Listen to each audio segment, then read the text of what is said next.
A+ vision news നിങ്ങൾക്കായി സമർപ്പിക്കുന്നത് Super Absorbent Poppy's Diaper.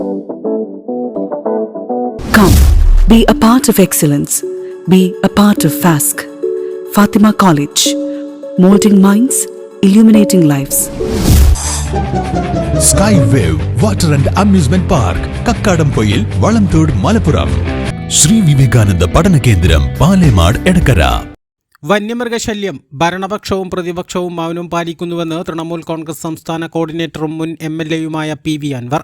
Nilambur നഗരസഭാ പരിധിയിലെ പാത്തിപ്പാറയിൽ കാട്ടാന കൃഷി നശിപ്പിച്ച കർഷകരുടെ സ്ഥലങ്ങൾ സന്ദർശിച്ച ശേഷം സംസാരിക്കുകയായിരുന്നു അദ്ദേഹം. വന്യമൃഗശല്യം മൂലം കർഷകർക്ക് സ്വന്തം വീടുകൾ ഉപേക്ഷിച്ചു പോകേണ്ട അവസ്ഥയാണ്. ഇതിന് പരിഹാരം കാണേണ്ട സർക്കാർ ഒരു ഇടപെടലും നടത്തുന്നില്ല. വന്യമൃഗങ്ങൾ കൊലപ്പെടുത്തുന്നവരുടെ കുടുംബങ്ങൾക്ക് നൽകാൻ എഴുതിവെച്ചിട്ടുള്ള 10 ലക്ഷം രൂപയുടെ ചെക്കുകൾ മാത്രമാണ് സർക്കാരിൻ്റെ കൈവശമുള്ളത്. സർക്കാരിനെ കൊണ്ട് വന്യമൃഗശല്യത്തിനെതിരെ നടപടിയെടുപ്പിക്കേണ്ട പ്രതിപക്ഷവും മൗനത്തിലാണ്. നാട്ടിൽ വന്യമൃഗശല്യം വർദ്ധിക്കുമ്പോൾ കാർബൺ ഫണ്ടിനായി വനവിസ്തൃതി കൂട്ടിക്കൊണ്ടിരിക്കുകയാണ്. നിലമ്പൂരിൽ മാത്രം 161 കർഷകരുടെ ഭൂമിയാണ് വനം വകുപ്പ് ഏറ്റെടുത്തിരിക്കുന്നതെന്നും അൻവർ പറഞ്ഞു.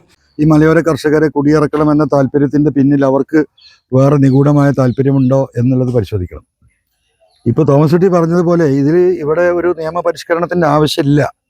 നിയമപരിഷ്കരണത്തിൻ്റെ ആവശ്യം ഇല്ലാതെ തന്നെ ഇപ്പം നിലവിലുള്ള നിയമം ഇതിനെ അനിമൽസിനെയും ജനങ്ങളെയും വേർതിരിക്കാനുള്ള പ്രൊട്ടക്ഷൻ വാളുകൾ കെട്ടാനും വേലി സ്ഥാപിക്കാനും ട്രഞ്ച് കെട്ടാനും ഇവിടെ നിയമം അനുശാസിക്കുന്നുണ്ട്.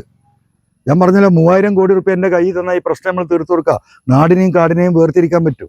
1 കിലോമീറ്ററിന് 3 കോടി രൂപ ചെലവാക്കി നല്ല സ്ട്രോങ് ആയിട്ടുള്ള ഫെൻസിങ് ഉണ്ടാക്കി കഴിഞ്ഞാൽ ഒരു മൃഗവും ഇപ്പുറത്തേക്ക് വരില്ല, ഒരു ഈച്ച വരില്ല. നിയമസഭയിലും പാർലമെന്റിലൊക്കെ ഈ വിഷയം ഉന്നയിക്കാൻ മടിക്കുന്നു. അല്ല, മടിക്കുന്നതിൻ്റെ പിന്നിലുള്ള ചേതോവികാരം എന്താണെന്നില്ല പരിശോധിക്കണം. ഞാനത് പറയുമ്പം വലിയ എന്താ പറയുക, അത് ഇവിടുത്തെ വലിയൊരു മറ്റു രീതിയിലേക്ക് പോകണ്ട, അത് പറയേണ്ട ഘട്ടം വരുമ്പോൾ പറയും. ഇതിന്റെ പിന്നിൽ ഒരു വലിയ ലോബി, ഈ പശ്ചിമഘട്ടത്തിന്റെ വനവിസ്തൃതി വർദ്ധിക്കണമെന്ന് ആഗ്രഹിക്കുന്ന ഒരു ഇന്റർനാഷണൽ ലോബി ഇതിന്റെ പിന്നിൽ പ്രവർത്തിക്കുന്നുണ്ട്. ആ ലോബിയുടെ ആവശ്യം എന്താ? ഏറ്റവും കൂടുതൽ മഴക്കാടുകളുള്ള പ്രദേശമാണ് ഏഷ്യയിലെ തന്നെ ഈ പശ്ചിമഘട്ടം എന്ന് പറയുന്നത്. ഇവിടെ വനവിസ്തൃതി വർദ്ധിക്കണം. വനവിസ്തൃതി വർദ്ധിക്കുമ്പോൾ ഓക്സിജൻ പ്രൊഡക്ഷൻ കൂടും. ഓക്സിജൻ പ്രൊഡക്ഷൻ കൂടുമ്പം ഈ പറയുന്ന കാർബണിനെ താഴേക്ക് കൊണ്ടുവരാൻ കഴിയും, ചൂട് നിയന്ത്രിക്കാൻ കഴിയും.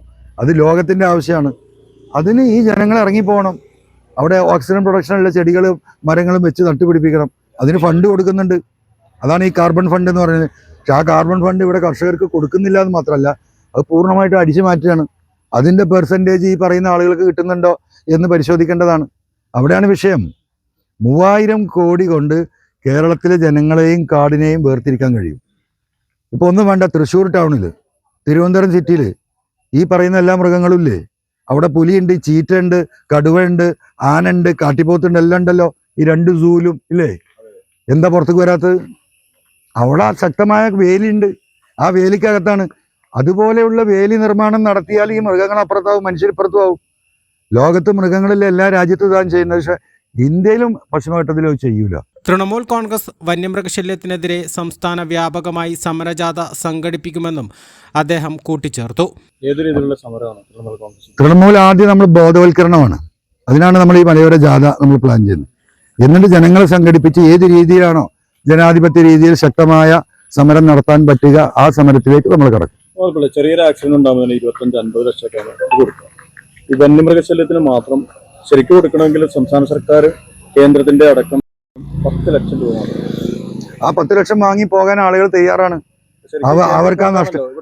അതെ, 24 ലക്ഷത്തിൽ നിന്ന് 10-ൽ നിന്ന് ജനങ്ങൾ വാങ്ങി പോകുന്നത് ഇവിടുത്തെ പ്രതിപക്ഷത്തിന്റെ ഇടപെടലില്ലായ്മയാണ്.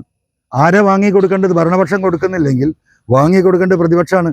ആ പ്രതിപക്ഷം ഈ ഗവൺമെന്റിനെ കൂടെ ഒട്ടിച്ചേർന്ന് നിന്നാൽ ജനങ്ങൾ ഇവിടെ പോകും. അതുകൊണ്ടാണ് ഞങ്ങൾ 50 ലക്ഷമെങ്കിലും മരണം വരിക്കുന്ന ആളുകൾക്ക് കൊടുക്കണമെന്ന നിലപാടാണ് നമ്മൾ സ്വീകരിക്കാൻ പോകുന്നത്.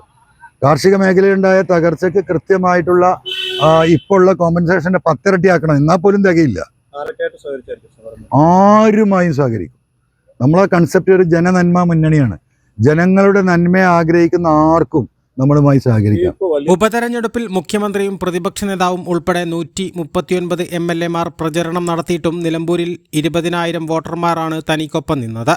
പൊതുതെരഞ്ഞെടുപ്പിൽ ഇത് 3 ഇരട്ടിയായി വർദ്ധിക്കുമെന്നും PV അൻവർ പറഞ്ഞു. തൃണമൂൽ കോൺഗ്രസ് മുനിസിപ്പൽ സെക്രട്ടറി ഷാജഹാൻ പാത്തിപ്പാറ ഉൾപ്പെടെയുള്ള നേതാക്കളും പ്രവർത്തകരും പ്ലസ് വിഷൻ അൻവറിനൊപ്പം ഉണ്ടായിരുന്നു. രണ്ട് മുന്നണികളാണ് കേരളത്തിൽ കാലാകാലങ്ങളിൽ. അതിനിടയിലേക്ക് തൃണമൂൽ കോൺഗ്രസ് വരുന്നു. ഇനി ഇപ്പം സ്വതന്ത്രനായി 20,000 നേടുന്നു. ഇനി തദ്ദേശ സ്വയംഭരണ തെരഞ്ഞെടുപ്പ് വരുന്നു. അതിൻ്റെ ഒരു മുൻനിരക്കായിട്ട് സംസ്ഥാന തലത്തിൽ എന്തൊക്കെയാണ് പാർട്ടി? ഇപ്പോൾ എല്ലാ സ്ഥലങ്ങളിലും പഞ്ചായത്ത് കമ്മിറ്റികൾ സംഘടിപ്പിച്ചുകൊണ്ടിരിക്കുന്നു. പഞ്ചായത്ത് കമ്മിറ്റികൾ ഒരു മാസത്തിനുള്ളിൽ ഒരു വാർഡ് തല കമ്മിറ്റികൾ, അപ്പോൾ ഈ നിൽക്കുന്ന വാർഡിൽ എല്ലാ സ്ഥലങ്ങളിലും നമ്മൾ വാർഡ് കമ്മിറ്റികൾ സ്ഥാപിച്ചുകൊണ്ടിരിക്കുക. ആ വാർഡ് കമ്മിറ്റിയുടെയും പഞ്ചായത്ത് കമ്മിറ്റികളുടെയും ബലത്തിൽ അതാത് ഗ്രാമപഞ്ചായത്തുകളിലും മുനിസിപ്പാലിറ്റിയിലും കോർപ്പറേഷനിലും മത്സരിക്കാനുള്ള സ്ഥാനാർത്ഥികളെ അവർക്ക് കണ്ടെത്താനുള്ള സ്വാതന്ത്ര്യം കൊടുക്കും. അതിൽ രാഷ്ട്രീയക്കാരായവരും രാഷ്ട്രീയക്കാരല്ലാത്തവരും തൃണമൂൽ ഉയർത്തിക്കൊണ്ടുവരുന്ന ഈ രാഷ്ട്രീയവുമായി സഹകരിക്കാൻ തയ്യാറുള്ള ജനകീയരായിട്ടുള്ള ജനപിന്തുണയുള്ള ജനങ്ങൾ നിർദ്ദേശിക്കുന്ന സ്ഥാനാർത്ഥി വരും. അത് തന്നെയാണ് കൺസെപ്റ്റ്. രണ്ട് മുന്നണികളെ നമുക്ക് ഈ ഒരു വിഷയം ഒരിക്കലും ഒരു വിഷയമല്ല. ഈ മതിലുകളെ മറികടക്കാൻ കഴിയുന്ന പ്രതീക്ഷയുണ്ട് 100%. ആ മതിലുകളൊക്കെ പൊളിക്കുന്നതും മതിലുകൾ കെട്ടുന്നതും കേരളത്തിലെ ജനങ്ങളാണ്. ആ ജനങ്ങളെയാണ് നമ്മൾ വിശ്വാസം അർപ്പിക്കുന്നത്. ആ ജനങ്ങൾ അതിന്റെ മുകളിൽ തീരുമാനമെടുക്കും. കാഴ്ചകളുടെയും വിസ്മയങ്ങളുടെയും സ്വപ്ന നഗരിയായി മാറിക്കൊണ്ടിരിക്കുന്ന കക്കാടംപൊയിലിൽ അപൂർവതയുടെ വിസ്മയം മിഴിതുറക്കുന്നു. Sky wave water and amusement park, top spin, revolving tower, disco magic coaster, aqua loop rocket, wave pool, family pool, kids pool, adult pool, children splash, family splash slide, open body slide, closed body slide, 16D theatre, children's park, zip line, zip cycle, fly carpet തുടങ്ങി 60ഓളം റൈഡുകളുടെ വിസ്മയ ലോകമൊരുക്കി sky wave water and amusement park നിങ്ങളെ സ്വാഗതം ചെയ്യുന്നു. നിങ്ങൾ തീർച്ചയായും കണ്ടിരിക്കേണ്ട ഒരു മായ കാഴ്ചയാണ് സ്കൈ വേവിൽ നിങ്ങൾക്കായി ഒരുക്കിയിരിക്കുന്നത്. Sky wave water and amusement park, Kakkadampoyil, Valamthode, Malappuram.